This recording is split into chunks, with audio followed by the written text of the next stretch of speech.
Good morning दोस्तों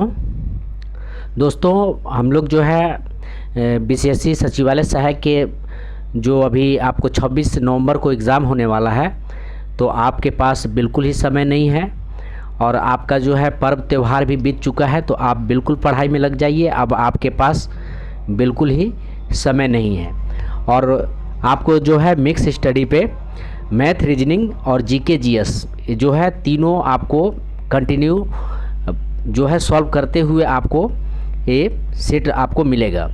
तो आइए दोस्तों हम लोग स्टार्ट करते हैं। आप देख सकते हैं एडिटेरिया का बुक है, वॉल्यूम 2 है। तो आइए इसका वॉल्यूम हम लोग 1, 2 देख चुके हैं, इसका 3 स्टार्ट करते हैं।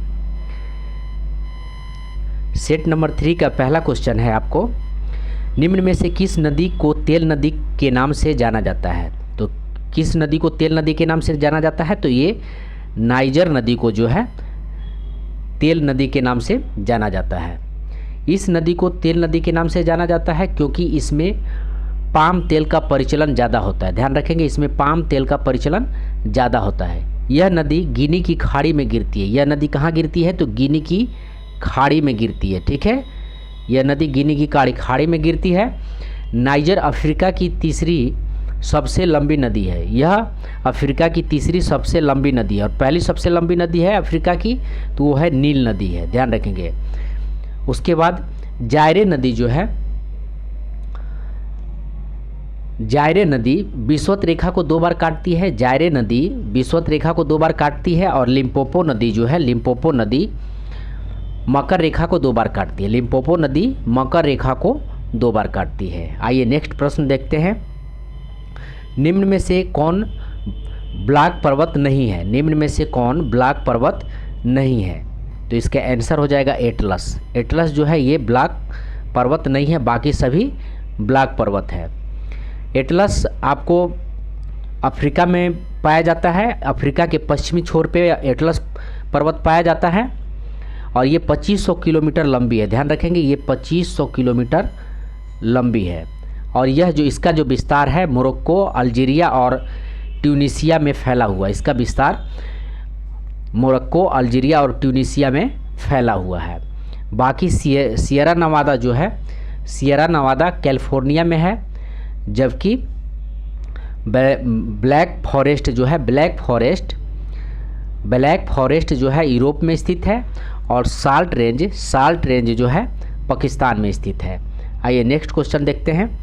निम्न में कौन सा मिलान असत्य है। निम्न में कौन सा मिलान असत्य है, तो इसका आंसर हो जाएगा आपको ये आपका किजिल कुम जो है यह सत्य है। किजिल कुम जो है यह सत्य है, सऊदी अरब में नहीं है, ये बिल्कुल ही गलत है। ये किजिल कुम जो है ये मध्य एशिया में पाया जाता है। किजिल कुम जो है ये मध्य एशिया में पाया जाता है। ठीक है, बाकी देख लेते हैं जो सत्य है। दस्त कबीर ईरान में है। दस्त कबीर ईरान में है। ठीक है, ईरान का नमक का बड़ा पठार है। ध्यान रखेंगे, दस्त कबीर ईरान का नमक का एक बड़ा पठार मरुस्थल है। यह कैस्पियन सागर के दक्षिणी पूर्व तथा एलबुर्ज पर्वत के दक्षिण पूर्व में स्थित है। कालाहारी मरुस्थल ये बोत्सवाना में स्थित है। कालाहारी मरुस्थल जो है ये बोत्सवाना में स्थित है। ठीक है, उसके बाद नूबियन मरुस्थल जो है ये सूडान में स्थित है। नूबियन मरुस्थल जो है आपको सूडान में फैला हुआ है। ठीक है, आइए नेक्स्ट प्रश्न देखते हैं। निम्न में कौन सा पर्वत रूस में स्थित है। निम्न में कौन सा पर्वत रूस में स्थित है, तो काकेकस जो है रूस में स्थित है। काकेकस जो है कैस्पियन सागर तथा काला सागर के बीच में स्थित है। ध्यान रखेंगे, काकेकस जो है कैस्पियन सागर और काला सागर के बीच में स्थित है। ठीक है, यह एशिया तथा यूरोप की सीमा पर अवस्थित है, जबकि एटलस जो कहाँ है, तो अभी हम लोगों ने पढ़ा एटलस है आपको अफ्रीका, पश्चिमी अफ्रीका में है। ठीक है, और एपनाइन जो है, एपनाइन पर्वत इटली में स्थित है। ध्यान रखेंगे, एपनाइन पर्वत इटली में स्थित है। आइए नेक्स्ट देखते हैं। निम्न में से किस देश के साथ भारत की सीमा सबसे अधिक लगी हुई है? निम्न में से किस देश की साथ भारत की सीमा सबसे अधिक लगी हुई है? तो ये हो जाएगा आपको, इसका आंसर हो जाएगा बांग्लादेश, 4096, ध्यान रखेंगे 4096 किलोमीटर। ठीक है, इसका विस्तार है 4096 किलोमीटर की सीमा जो है भारत से लगा हुआ है। और बांग्लादेश के साथ भारत के 5 राज्य लगे हुए हैं, ध्यान रखेंगे बांग्लादेश के साथ भारत के 5 राज्य लगे हुए हैं, पश्चिम बंगाल, मेघालय, मिजोरम, त्रिपुरा और असम। पश्चिम बंगाल, मेघालय, मिजोरम, त्रिपुरा और असम। भारत के 7 पड़ोसी देश भारत के थल सीमा को स्पर्श करते हैं, ध्यान रखेंगे भारत के 7 पड़ोसी देश जो है भारत की थल सीमा को स्पर्श करते हैं। वो हो जाएगा आपको पाकिस्तान, बांग्लादेश, अफगानिस्तान, चीन, भूटान, नेपाल, म्यांमार। भारत की सबसे छोटे अंतर्राष्ट्रीय सीमा रेखा अफगानिस्तान की है। ठीक है, भारत की सबसे छोटी अंतर्राष्ट्रीय सीमा रेखा अफगानिस्तान की है। कितना है? तो 106 किलोमीटर है।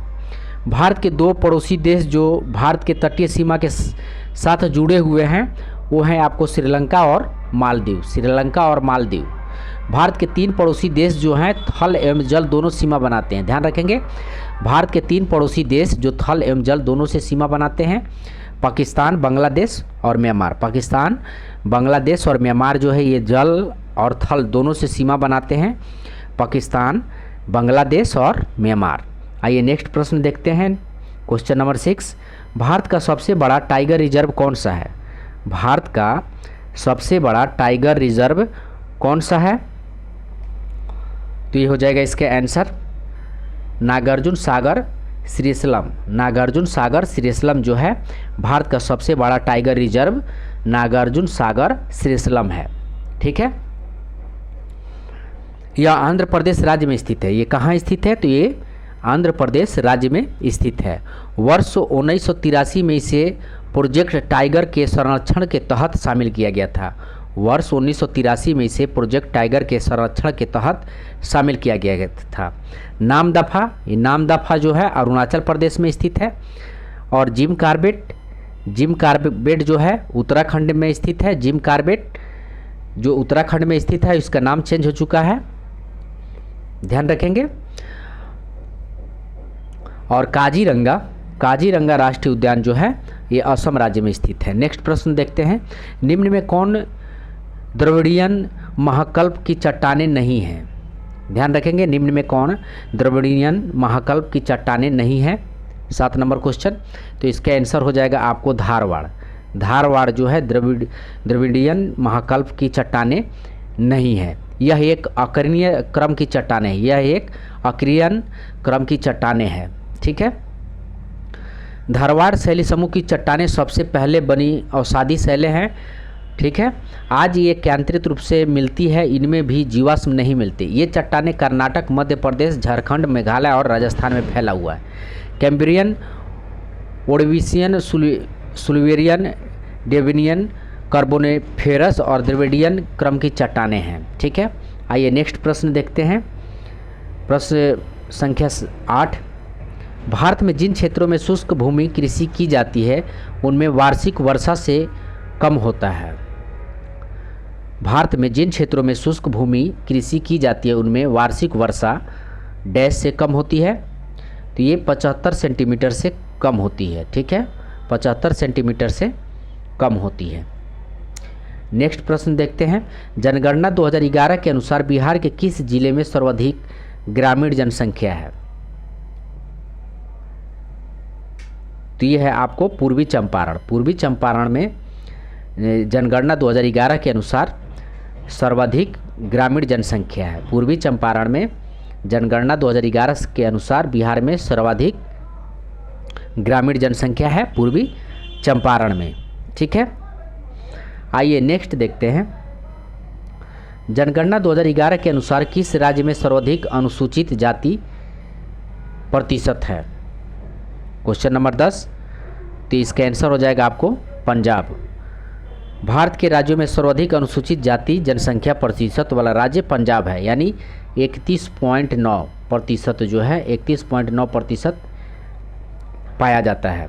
कुल जनसंख्या में अनुसूचित जाति जनसंख्या भारत की कुल जनसंख्या का 16.6 है, 16.6 है, ध्यान रखेंगे। आइए नेक्स्ट देखते हैं।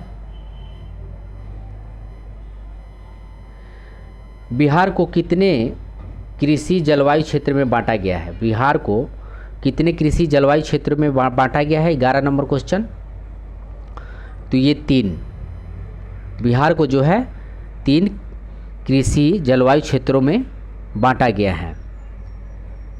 हालांकि इसको 4 उप जोन में भी विभाजित किया गया है, ठीक है, जैसे उत्तर पश्चिमी जोन, उत्तर पूर्वी जोन और दक्षिण पश्चिमी पूर्वी जोन, ठीक है। तो बिहार को कितने कृषि जलवायु क्षेत्रों में बांटा गया है? तो 3 कृषि जलवायु क्षेत्रों में बांटा गया है। नेक्स्ट देखते हैं, यूरोप में मुख्य नदी कौन सी है? यूरोप की मुख्य नदी कौन सी है? 12 नंबर क्वेश्चन। तो ये है आपको डेन्यूब। डेन्यूब यूरोप की मुख्य नदी डेन्यूब जो है प्रमुख नदी है, जबकि डार्लिंग जो है, डार्लिंग ऑस्ट्रेलिया की होंगहो जो है, होंगहो चीन की, और अमेजन दक्षिण अमेरिका की नदी है, ठीक है। नेक्स्ट देखते हैं, कैंपेगौड़ा अंतर्राष्ट्रीय हवाई अड्डा किस शहर में स्थित है? कैंपेगौड़ा अंतर्राष्ट्रीय हवाई अड्डा किस शहर में स्थित है? 13 नंबर क्वेश्चन। तो ये स्थित है आपको बेंगलुरु में स्थित है। कैंपेगौड़ा जो है अंतर्राष्ट्रीय हवाई अड्डा बेंगलुरु में स्थित है, ठीक है। और हैदराबाद में कौन सा है? हैदराबाद में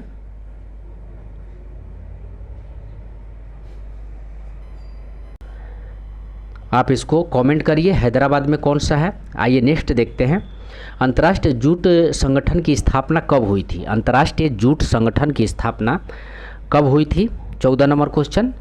तो इसके आंसर हो जाएगा आपको 1984। 1984 में अंतर्राष्ट्रीय जूट संगठन की स्थापना 1984 में हुआ था।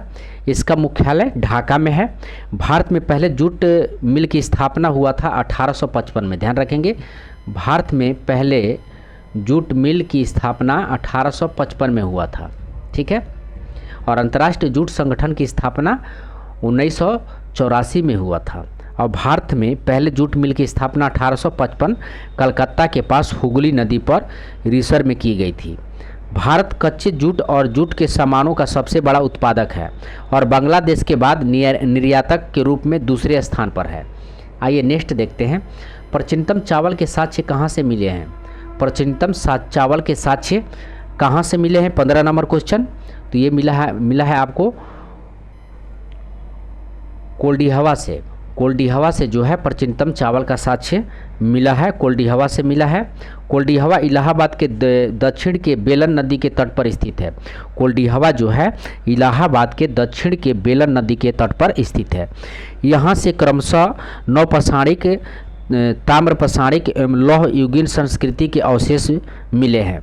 मेहरगढ़ से जो है प्राप्त होने वाली वस्तुओं में बुनाई की टोकरियाँ, औजार एवं मनके हैं जो बड़ी मात्रा में मिले हुए हैं। आइए नेक्स्ट देखते हैं, निम्न में कौन हड़प्पा कालीन नगर है? निम्न में कौन हड़प्पा कालीन नगर है? तो इसके आंसर हो जाएगा आपको उपयुक्त में से सभी जो है हड़प्पा कालीन नगर है। मोहनजोदड़ो, धौलावीर और गनेडीवाल जो है ये भी हड़प्पा कालीन नगर है। आइए नेक्स्ट देखते हैं, दिल्ली सल्तनत का कौन सा सुल्तान लाख बख्श के नाम से जाना जाता है? दिल्ली सल्तनत का कौन सा सुल्तान लाख बख्श के नाम से जाना जाता है? तो लाख बख्श से जाना जाता है आपको कुतुबुद्दीन ऐबक, ठीक है।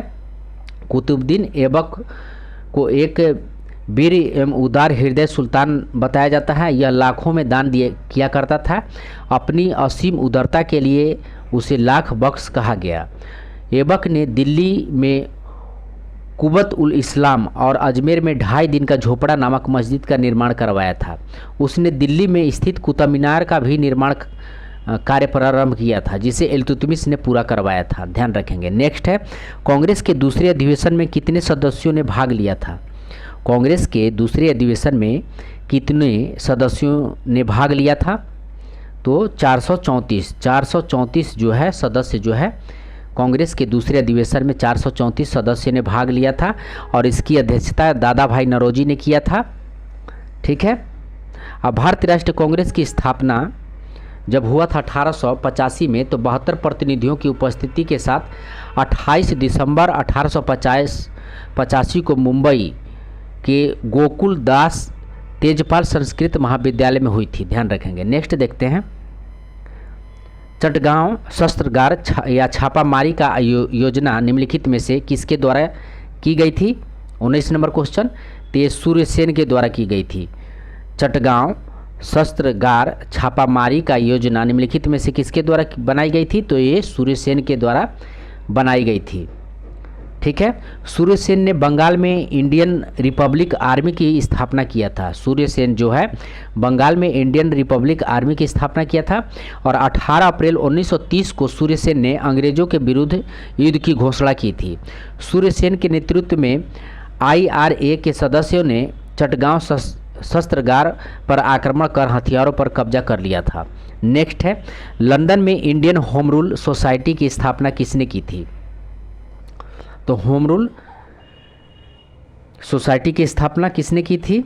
20 नंबर क्वेश्चन। तो ये आपका हो जाएगा श्यामजी कृष्ण वर्मा। श्यामजी कृष्ण वर्मा जो है फरवरी 1905 में लंदन में इंडियन होम रूल सोसाइटी की स्थापना किया था। फरवरी 1905 में लंदन में श्यामजी कृष्ण वर्मा ने इंडियन होम रूल सोसाइटी की स्थापना किया था। इन्होंने ही इंडिया हाउस की भी स्थापना किया था। श्यामजी कृष्ण वर्मा ने ही इंडिया हाउस की भी स्थापना किया था। यहाँ से एक समाचार पत्र सोशियोलॉजिस्ट का प्रकाशन भी प्रारंभ किया गया था। आइए नेक्स्ट प्रश्न देखते हैं। 1909 के इंडियन काउंसिल एक्ट में किस बात की व्यवस्था की गई थी? 21 नंबर क्वेश्चन देखिए। तो इसका आंसर हो जाएगा आपको बी, सांप्रदायिक प्रतिनिधित्व। 1909 के इंडियन काउंसिल एक्ट में सांप्रदायिक प्रतिनिधित्व की व्यवस्था की गई थी। ठीक है। और 1909 में लाया गया भारत परिषद अधिनियम को मॉर्ले मिंटो सुधार भी कहा जाता है। भारतीय परिषद अधिनियम 1909 का सबसे बड़ा दोष सांप्रदायिक प्रतिनिधित्व प्रणाली के तहत मुसलमानों के लिए पृथक निर्वाचन मंडल की व्यवस्था करना था। नेक्स्ट प्रश्न देखते हैं। इंडियन ओपिनियन नामक अखबार किस भाषा में प्रकाशित होता था? 22 नंबर क्वेश्चन। तो ये होता था आपको उपयुक्त सभी भाषा में। इंडियन ओपिनियन गुजराती, अंग्रेजी और हिंदी सभी भाषा में प्रकाशित होता था। ठीक है। नेक्स्ट प्रश्न है, 1936 में अखिल भारतीय किसान सभा का प्रथम अध्यक्ष किसे चुना गया था? 1936 में अखिल भारतीय किसान सभा का प्रथम अध्यक्ष किसे चुना गया था? 23 नंबर क्वेश्चन। तो ये चुना गया था आपको स्वामी सहजानंद। स्वामी सहजानंद को जो है 1936 में अखिल भारतीय किसान सभा का प्रथम अध्यक्ष चुना गया था, जो 1936 में लखनऊ अधिवेशन में इनको जो अखिल भारतीय किसान सभा के प्रथम अध्यक्ष चुना गया था लखनऊ में। ठीक है। जिसका नाम बदलकर अखिल भारतीय किसान सभा कर दिया गया। इसकी अध्यक्षता भी स्वामी सहजानंद को ही बनाया गया था। ध्यान रखेंगे, जिसका नाम बदल करके अखिल भारतीय किसान सभा कर दिया गया था। ठीक है। आइए नेक्स्ट देखते हैं। असहयोग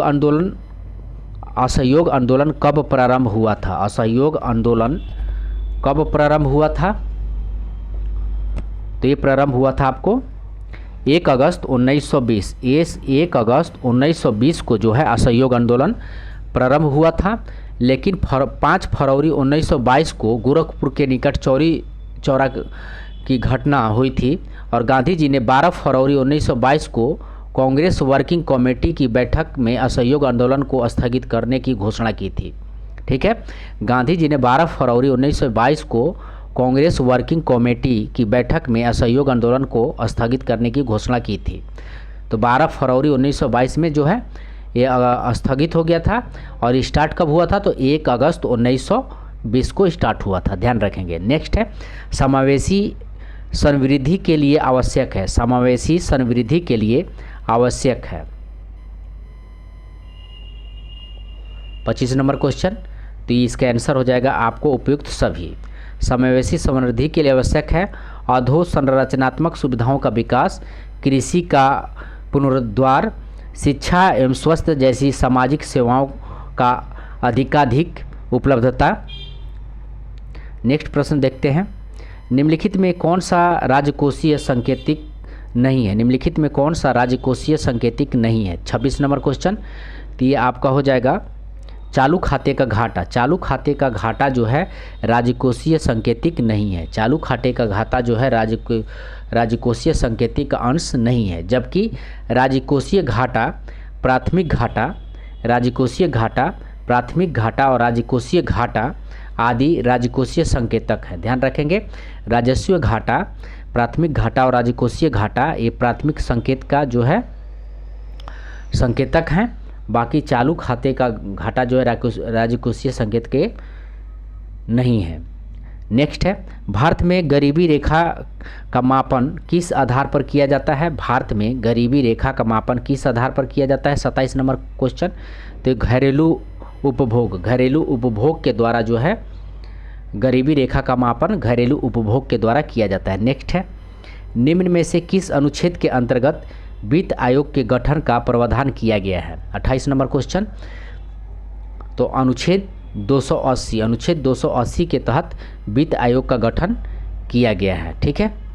नेक्स्ट है, एक तत्व में इलेक्ट्रॉनों और न्यूट्रॉनों की संख्या क्रमशः 18 से 20 है। इस तत्व के द्रव्यमान संख्या है, इस तत्व के जो है द्रव्यमान संख्या है, तो ये आपको 38 द्रव्यमान संख्या है। 38 द्रव्यमान संख्या है। द्रव्यमान संख्या कैसे निकालते हैं? तो प्रोटॉनों की संख्या प्लस न्यूट्रॉनों की संख्या, प्रोटॉनों की संख्या प्लस न्यूट्रॉनों की संख्या से जो है द्रव्यमान संख्या निकाला जाता है। ठीक है, तो 18 और 20 कितना हो जाएगा आपको? 38 हो जाएगा। ठीक है, आइए नेक्स्ट देखते हैं, भारतीय रिजर्व बैंक के संबंध में निम्नलिखित में कौन से कथन सत्य है? भारतीय रिजर्व बैंक आरबीआई के संबंध में निम्नलिखित में कौन से कथन सत्य है? 30 नंबर क्वेश्चन, तो इसके आंसर हो जाएगा आपको उपयुक्त सभी कथन जो है सत्य है। उपयुक्त सभी कथन सत्य है। ठीक है, सत्य क्या देख लेते हैं। यह केंद्र सरकार का बैंकर है, सही है। यह मौद्रिक नीति बनाता और लागू करता है, यह मौद्रिक नीति बनाता और लागू करता है आरबीआई। केंद्र सरकार की ओर से ऋण जारी करता है और उनका प्रबंधन भी करता है। ठीक है, और आरबीआई का स्थापना जो हुआ था, आरबीआई का स्थापना हुआ था 1 अप्रैल 1935। आरबीआई की स्थापना हुआ था 1 अप्रैल 1935 और कौन सा अधिनियम था? तो 1934 का अधिनियम था। ध्यान रखेंगे, अधिनियम कौन सा था? तो 1934 का अधिनियम था और स्थापना होता है 1 अप्रैल 1935। आइए नेक्स्ट देखते हैं, समुद्र में डूबी हुई वस्तुओं की स्थिति जानने के लिए निम्न में से किस यंत्र का प्रयोग किया जाता है? 31 नंबर क्वेश्चन, तो इसके आंसर हो जाएगा आपको सोनार का प्रयोग किया जाता है। समुद्र में डूबी हुई वस्तुओं की स्थिति जानने के लिए सोनार का प्रयोग किया जाता है। ठीक है, नेक्स्ट है, निम्नलिखित में कौन सम्मिलित नहीं है? निम्नलिखित में कौन सम्मिलित नहीं है? 32 नंबर क्वेश्चन, तो ये आपको संतरा जो दिया हुआ है, ये फार्मिक अम्ल दिया हुआ है, ये जो है सम्मिलित नहीं है। ठीक है, संतरा जो फार्मिक अम्ल दिया हुआ है ये सम्मिलित नहीं है। जो है फार्मिक अम्ल जो है यह लाल चींटियों में और शहद की मक्खियों में और बिच्छू तथा बिच्छू के डंकों में पाया जाता है। ध्यान रखेंगे। और सिट्रिक अम्ल जो है, सिट्रिक अम्ल एक दुर्बल कार्बनिक अम्ल है। ये नींबू, संतरे और अनेक खट्टे फलों में पाया जाता है। सिट्रिक अम्ल, ध्यान रखेंगे, सिट्रिक अम्ल संतरे में पाया जाता है। ठीक है, अब फार्मिक अम्ल लाल चींटियों में पाया जाता है या बिच्छू के डंक में पाया जाता है। ठीक है, आइए नेक्स्ट देखते हैं,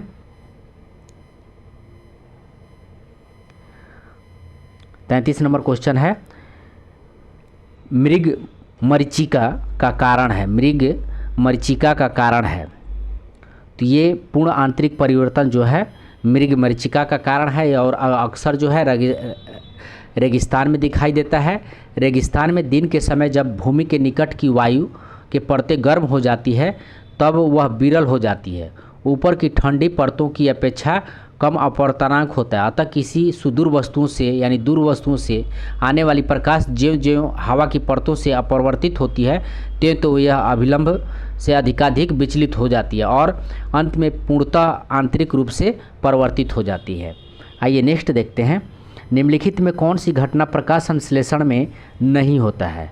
निम्नलिखित में कौन सी घटना प्रकाश संश्लेषण में नहीं होता है, तो ये कार्बन का कार्बन डाइऑक्साइड का ऑक्सीकरण जो है ये प्रकाश संश्लेषण में नहीं होता है। बाकी प्रकाश संश्लेषण में होता है वो देख लेते हैं। प्रकाश ऊर्जा का रासायनिक ऊर्जा में रूपांतरण होता है। प्रकाश ऊर्जा का रासायनिक ऊर्जा में रूपांतरण होता है। कार्बन डाइऑक्साइड का कार्बोहाइड्रेट के अपचयन होता है। कार्बन डाइऑक्साइड का कार्बोहाइड्रेट में अपचयन होता है और क्लोरोफिल द्वारा प्रकाश ऊर्जा का अवशोषण होता है। क्लोरोफिल द्वारा जो है प्रकाश ऊर्जा का अवशोषण होता है। आइए नेक्स्ट देखते हैं, पॉलीकाट किसका मिश्रण धातु है। पॉलीकाट जो है किसका मिश्रण धातु है। 35 नंबर क्वेश्चन। तो ये है आपको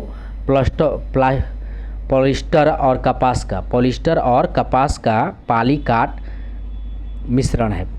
पॉलिस्टर और कपास का पॉलीकाट मिश्रण है, ठीक है। आइए नेक्स्ट देखते हैं, निम्नलिखित ईंधनों में सर्वाधिक ऊष्मीय मान किसका होता है। निम्नलिखित ईंधनों में सर्वाधिक ऊष्मीय मान किसका होता है, तो ये एलपीजी का जो है सर्वाधिक ऊष्मीय मान होता है एलपीजी का, ठीक है। एलपीजी का सर्वाधिक मान होता है जब, ठीक है। आइए नेक्स्ट देखते हैं, परमाणु नाभिक के अवयव हैं। परमाणु नाभिक के अवयव हैं 37 नंबर क्वेश्चन। तो ये है आपको प्रोटॉन एवं न्यूट्रॉन। प्रोटॉन एवं न्यूट्रॉन परमाणु नाभिक के अवयव हैं, प्रोटॉन एवं न्यूट्रॉन। नेक्स्ट है, ब्रह्मांड में सर्वाधिक पाए जाने वाला तत्व है। ब्रह्मांड में सर्वाधिक पाए जाने वाला तत्व है 38 नंबर क्वेश्चन। तो ये हाइड्रोजन है। ब्रह्मांड में सर्वाधिक पाए जाने वाला तत्व कौन है, तो ब्रह्मांड में सर्वाधिक पाया जाने वाला तत्व है हाइड्रोजन है, ठीक है। और जबकि भूपर पट्टी में सर्वाधिक पाया जाने वाला तत्व कौन सा है, भूपर पट्टी में, तो ये ऑक्सीजन हो जाएगा, ठीक है। हाइड्रोजन की खोज हुआ था 1766 में और हेनरी कैंडविस जो है हाइड्रोजन का खोज किए थे। नेक्स्ट है, गोताखोरों द्वारा गहरे समुद्री में सांस लेने के लिए ऑक्सीजन के साथ किस गैस को मिश्रित किया जाता है। 39 नंबर क्वेश्चन। तो ये हीलियम का किया जाता है। गोताखोरों द्वारा गहरे समुद्र में सांस लेने के लिए ऑक्सीजन के साथ किस गैस को मिश्रित किया जाता है, तो ये हीलियम को मिश्रित किया जाता है, ठीक है। क्योंकि अधिक दाब पर हीलियम रक्त में कम विलय होता है। क्योंकि अधिक दाब पर हीलियम रक्त में कम विलय होता है, ध्यान रखेंगे। नेक्स्ट है, बुलेट प्रूफ पदार्थ बनाने के लिए निम्नलिखित में कौन सा बहुलक प्रयुक्त होता है। बुलेट प्रूफ पदार्थ बनाने के लिए निम्नलिखित में कौन सा बहुलक प्रयुक्त होता है। 40 नंबर क्वेश्चन। तो ये होता है आपको पॉलीएमाइड जो है बुलेट प्रूफ पदार्थ बनाने के लिए प्रयोग किया जाता है पॉलीएमाइड को, ठीक है। बुलेट प्रूफ ग्लास का निर्माण में पॉलीकार्बोनिक थर्मोप्लास्टिक या लेमिनेटेड ग्लास की परतों का उपयोग किया जाता है। पॉलीएमाइड का प्रयोग बुलेट प्रूफ जैकेट का निर्माण होता है, ठीक है। आइए नेक्स्ट देखते हैं, मानव शरीर में सबसे बड़ी ग्रंथि कौन सी है। मानव शरीर की सबसे बड़ी ग्रंथि कौन सी है, तो ये आपका यकृत हो जाएगा। मानव शरीर की सबसे बड़ी ग्रंथि यकृत हो जाएगा। नेक्स्ट है, अमीनो अम्ल का बहुलक होता है। अमीनो अम्ल का बहुलक होता है, तो अमीनो अम्ल का बहुलक होता है प्रोटीन होता है। अमीनो अम्ल का बहुलक प्रोटीन होता है, ठीक है। नेक्स्ट है, भोजन का सर्वाधिक अवशोषण कहाँ होता है। भोजन का सर्वाधिक अवशोषण कहाँ होता है, तो ये होता है आपको इलियम में होता है। भोजन का अधिक अवशोषण जो है इलियम के द्वारा होता है। छोटी आंत की क्षुद्र आंत भी कहा जाता है। इसकी लंबाई 7.5 मीटर होता है, लगभग 22 फीट होता है। इलियम इसका एक भाग है जहाँ भोजन का पूर्ण पाचन के बाद अवशोषण इसकी दीवार में बनी रंसाकुरों द्वारा होता है, ठीक है। रंसाकुरों द्वारा होता है। नेक्स्ट है, प्रासरव्य ध्वनि का उपयोग किस में किया जाता है? प्रासरव्य ध्वनि का उपयोग किस में किया जाता है? तो ये इसका आंसर हो जाएगा उपयुक्त सभी। प्रासरव्य ध्वनि का उपयोग समुद्र की गहराइयों को पता लगाने में किया जाता है, घड़ियों को पुर्जों को साफ करने में किया जाता है, और संकेत भेजने में भी प्रासरव्य ध्वनि का प्रयोग किया जाता है। प्रासरव्य ध्वनि जो है 20,000 हर्ट्ज से ऊपर की तरंगे को जो है प्रासरव्य तरंगे कहा जाता है, ध्यान रखेंगे। मनुष्य के कान इसे नहीं सुन सकता है, परंतु कुछ जानवर जैसे कुत्ता, बिल्ली, चमगादड़ आदि इसे सुन सकता है। ठीक है, आइए नेक्स्ट देखते हैं। मस्तिष्क का कौन सा भाग सोचने का कार्य करता है? मस्तिष्क का कौन सा भाग सोचने का कार्य करता है? 45 नंबर क्वेश्चन। तो ये अग्र मस्तिष्क जो है, अग्र मस्तिष्क का भाग जो है सोचने का काम करता है, अग्र मस्तिष्क। ठीक है, जिसको जो है प्रमस्तिष्क भी कहते हैं, प्रमस्तिष्क भी कहते हैं। इसमें जो है थैलेमस तथा हाइपोथैलेमस मिलकर अग्र मस्तिष्क का निर्माण करते हैं। थैलेमस तथा हाइपोथैलेमस मिलकर अग्र मस्तिष्क का निर्माण करते हैं। मस्तिष्क मानव मस्तिष्क का 80 से 90% होता है। यह मस्तिष्क का वह भाग है जहाँ से ज्ञान, चेतन, सोचने, विचारने का कार्य संपादित होता है। ठीक है, अब पश्च मस्तिष्क जो है इसको अनुमस्तिष्क या पोन्स तथा मध्य अंश को समाहित करता है।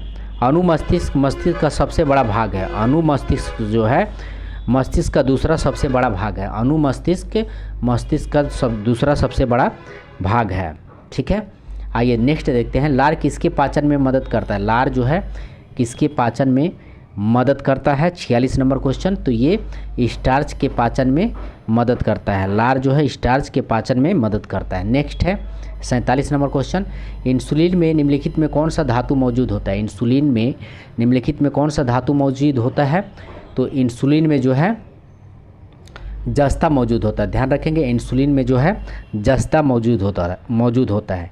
इंसुलिन एक प्रकार का हार्मोन है। इंसुलिन क्या है? तो एक प्रकार का हार्मोन है जिसका निर्माण अग्नाशय में होता है।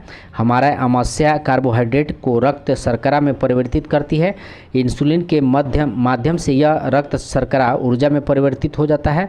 यदि पेंक्रियाज इंसुलिन बनाना बंद कर दे तो ब्लड ग्लूकोज ऊर्जा में परिवर्तित नहीं होंगे। ठीक है, आइए नेक्स्ट देखते हैं। परख नली शिशु के मामले में है। परख नली शिशु के मामले में है। 48 नंबर क्वेश्चन। तो ये इसका आंसर हो जाएगा आपको सी। निषेचन माता के शरीर के बाहर होता है। परख नली शिशु जो है निषेचन माता के शरीर के बाहर होता है। ठीक है, आइए नेक्स्ट देखते हैं। थैलेसीमिया एक आनुवांशिक रोग है जिससे प्रभावित होता है। थैलेसीमिया जो है एक आनुवांशिक रोग है जिससे प्रभावित होता है। तो ये रक्त प्रभावित होता है। थैलेसीमिया जो है एक आनुवांशिक रोग है जिससे रक्त प्रभावित होता है। ठीक है, इसमें जो है हीमोग्लोबिन के संश्लेषण की क्षमता नहीं होती है। यह विशेष रोग दो प्रकार का होता है। ठीक है, एक अल्फा थैलेसीमिया एवं एक बीटा थैलेसीमिया होता है।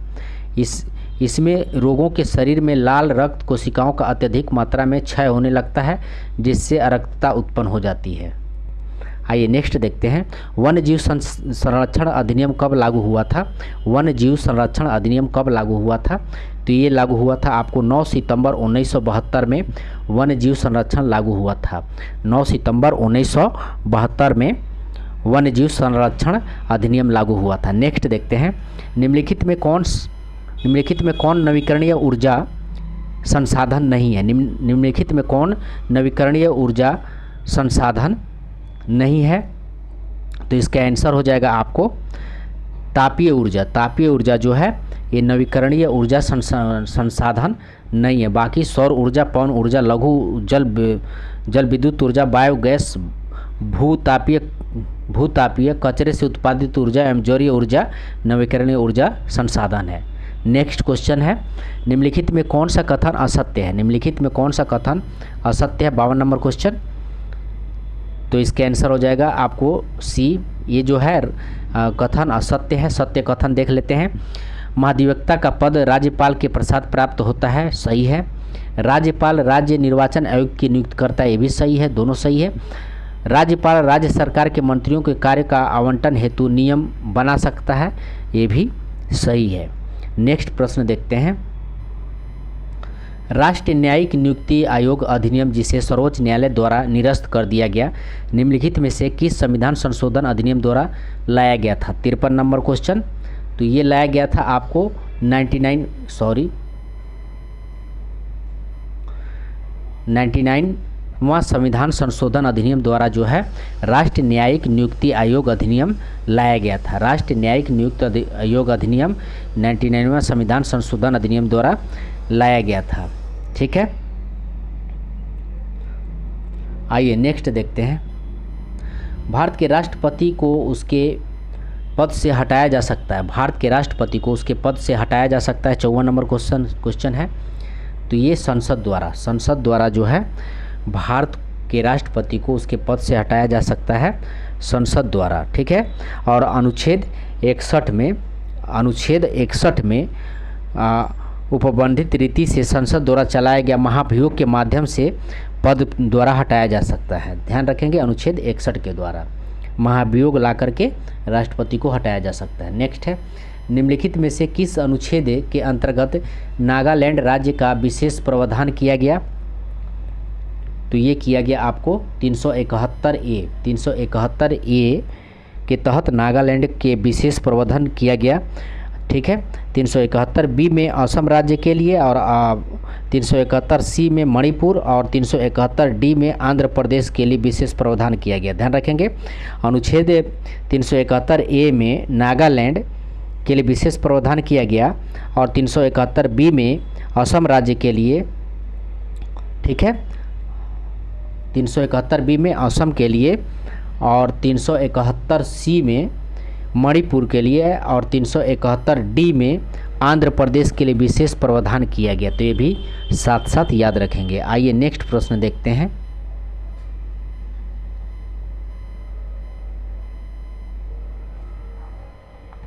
नेक्स्ट प्रश्न है, राज्यसभा के सदस्यों का कार्यकाल कितने वर्ष का होता है? राज्यसभा के सदस्यों का कार्यकाल कितने वर्ष का होता है? तो ये हो जाएगा आपको 6 वर्ष के लिए होता है। अनुच्छेद 83(1) के अनुसार, अनुच्छेद 83(1) के अनुसार राज्यसभा का विघटन नहीं होगा, क्योंकि यह एक अस्थाई सदन है। ध्यान रखेंगे, अनुच्छेद 83(1) के तहत राज्यसभा का विघटन नहीं होगा, क्योंकि यह एक अस्थाई सदन है। इसके 1/3 सदस्य प्रत्येक 2 वर्ष की समाप्ति पर सेवानिवृत्त हो जाते हैं। इसके 1/3 सदस्य प्रत्येक 2 वर्ष की समाप्ति पर सेवानिवृत्त हो जाते हैं।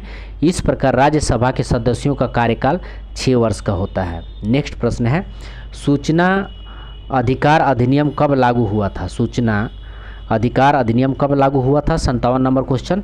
तो ये लागू हुआ था आपको 12 अक्टूबर 2005। सूचना अधिकार अधिनियम 12 अक्टूबर 2005 को लागू हुआ था। सूचना अधिकार अधिनियम 12 अक्टूबर 2005 को लागू हुआ था। ठीक है, नेक्स्ट है, देश के किसी भी न्यायालय में चल रहे वाद को अन्यत्र भेजने का अधिकार किसके पास है? 58 नंबर क्वेश्चन। तो ये है आपको सर्वोच्च न्यायालय के पास है। देश के किसी भी न्यायालय में चल रहे वाद को अन्यत्र भेजने का अधिकार किसके पास है? तो सर्वोच्च न्यायालय के पास है। सर्वोच्च न्यायालय के पास है। ठीक है, नेक्स्ट है, नीति आयोग के विषय में निम्नलिखित में कौन सा एक सही नहीं है? नीति आयोग के विषय में निम्नलिखित में कौन सा एक सही नहीं है? 59 नंबर क्वेश्चन। तो इसका आंसर हो जाएगा बी। इसमें एक पूर्णकालिक अध्यक्ष होता है, ये आपका सही नहीं है। सही क्या है देख लेते हैं। इसका गठन योजना आयोग के स्थान पर किया गया, सही है। इसका गठन 1 जनवरी 2015 को किया गया। नीति आयोग का गठन 1 जनवरी 2015 को किया गया, ये भी सही है। यह सहकारी संघवाद के सिद्धांत पर आधारित है। यह सहकारी संघवाद के सिद्धांत पर आधारित है। ठीक है, नीति आयोग का अध्यक्ष कौन होता है? तो प्रधानमंत्री होते हैं। नीति आयोग का अध्यक्ष प्रधानमंत्री होते हैं। आइए नेक्स्ट देखते हैं, निम्न संविधान संशोधन में से किसके द्वारा पहली बार संविधान में दल बदल विरोधी प्रावधान किया गया था? दल बदल विरोधी प्रावधान किया गया था। तो ये आपको 92वें संविधान संशोधन के द्वारा जो 92वें संविधान संशोधन 1985 के द्वारा जो है दल बदल पर रोक लगा दी गई थी। इसमें 91वें संविधान संशोधन अधिनियम 2003 द्वारा परिवर्तन भी किया गया था। इसमें जो है 91, ध्यान रखिएगा, 91वें संविधान संशोधन द्वारा इसमें परिवर्तन भी किया गया था। दल बदल अधिनियम में 91वें संविधान संशोधन अधिनियम 2003 द्वारा परिवर्तन भी किया गया था। इसे 10वीं अनुसूची के अंतर्गत अधिनियमित किया गया। इसे 10वीं अनुसूची के अंतर्गत क्या किया गया है? अधिनियमित किया गया। आइए नेक्स्ट देखते हैं 61। निम्नलिखित में से किस चुनाव में मतदाता उपयुक्त में से कोई नहीं या विकल्प का प्रयोग कर सकता है? 61 नंबर क्वेश्चन। तो इसका आंसर हो जाएगा आपको, इसका आंसर हो जाएगा बी, यानी लोकसभा भी कर सकता है, लोकसभा और विधानसभा। लोकसभा और विधानसभा जो है अपना मतदाता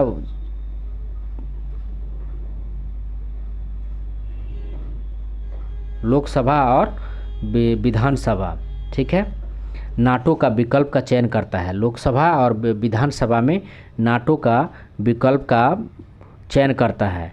यह इंगित करता है कि मतदाता ने किसी भी पार्टी को वोट न देने का विकल्प चुना है। नोटा जो है यह निर्धारित करता है कि मतदाता जो है किसी भी पार्टी को वोट न देने का इंगित करता है, ठीक है। भारतीय निर्वाचन आयोग ने वर्ष 2013 में सर्वोच्च न्यायालय के इस निर्णय का ही को चुनाव में नोटा का मत दर्ज करने का अधिकार लागू किया था। 2013 में, ध्यान रखेंगे, नोटा का मत दर्ज करने का अधिकार लागू होना चाहिए के बाद इलेक्ट्रॉनिक वोटिंग मशीन में नोटा का विकल्प उपलब्ध करवाया गया था, ठीक है। नोटा के विकल्प की सुविधा केवल लोकसभा और राज्य विधानसभा जैसे प्रत्यक्ष चुनाव में उपलब्ध है, न कि राज्यसभा और विधान परिषद की चुनाव के लिए नहीं है, ठीक है। नेक्स्ट देखते हैं, अंतर्राष्ट्रीय परमाणु ऊर्जा अभिकरण IAEA का मुख्यालय कहाँ है?